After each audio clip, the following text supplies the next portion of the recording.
ধ্বংস নয়, প্রতিরোধ আর পুনর্জাগরণের গল্প লিখছে ইরান। ইতিহাসে আঘাত এলেও মাথা নত করেনি তেহরান।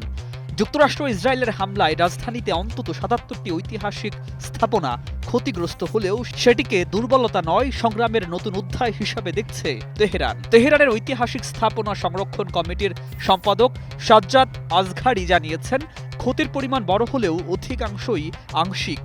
রাষ্ট্রীয় বার্তা সংস্থা ইরনা বলছে, প্রাসাদ, জাদুঘর ও ঐতিহ্যবাহী ভবনগুলোই বেশি ক্ষতিগ্রস্ত হয়েছে। তবে এই আঘাতের মধ্যেই দৃঢ় বার্তা, ইতিহাস মুছে ফেলা যাবে না।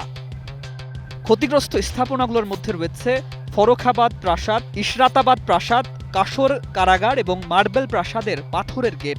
এছাড়া কাজার আমলের বহু স্থাপনাও এই হামলায় ক্ষতিগ্রস্ত হয়েছে। বিশেষজ্ঞদের মতে এটি কেবল স্থাপনা ক্ষতি নয়, একটি সভ্যতার স্মৃতি মুছে ফেলার চেষ্টা। তবুও ধ্বংসস্তূপের ভেতরে দাঁড়িয়ে ইরান জানিয়ে দিচ্ছে, ঐতিহ্য রক্ষার লড়াই থামবে না। পুনর্গঠন এখন তাদের কাছে শুধু উন্নয়ন নয়, আত্মপরিচয়ের প্রশ্ন। এই আত্মবিশ্বাসী দেখা যাচ্ছে অবকাঠামো পুনরুদ্ধারেও। তেহরান, ত্রাবিজ ও মাশহাদের সঙ্গে রেল যোগাযোগ দ্রুত পুনরুদ্ধার করা হচ্ছে। ৪ থেকে ৫ দিনের অচল অবস্থার পর আবার ট্রেন চলাচল শুরু হয়েছে। ক্ষতিগ্রস্ত রেল লাইন রাত-দিন কাজ করে সচল করছে প্রকৌশলীরা। এমনকি তেহরান থেকে তাবরিজ হয়ে তুরস্কগামী ভ্যান ট্রেনও যাত্রা শুরু করেছে। যুদ্ধের মাঝেই এই গতি প্রমাণ করছে ইরান থেমে নেই, বরং আরও সংগঠিত হচ্ছে।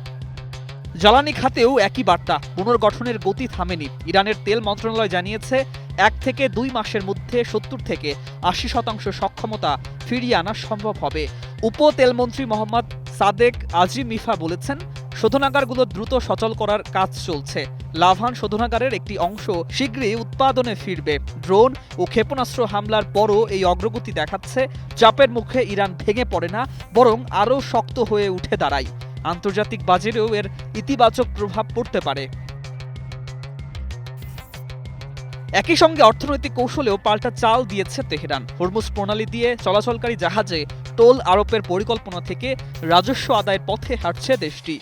সেই অর্থ দিয়ে এই অবকাঠামো, জ্বালানি ও সামরিক সক্ষমতা পুনর্গঠনের কাজ এগোচ্ছে। অর্থাৎ যুদ্ধের ক্ষত সরিয়ে শুধু ঘুরে দাঁড়ানো নয়, নতুন শক্তিতে প্রস্তুত হচ্ছে ইরান। এখন প্রশ্ন, এই দীর্ঘ প্রত্যাবর্তনের সামনে কতটা প্রস্তুত প্রতিপক্ষ? মরণ কামড় যদি আসে, তার জবাব দেওয়ার প্রস্তুতিও যে তেহরান নিয়ে ফেলেছে, সেটা স্পষ্ট হয়ে উঠছে। News desk, ২১ television.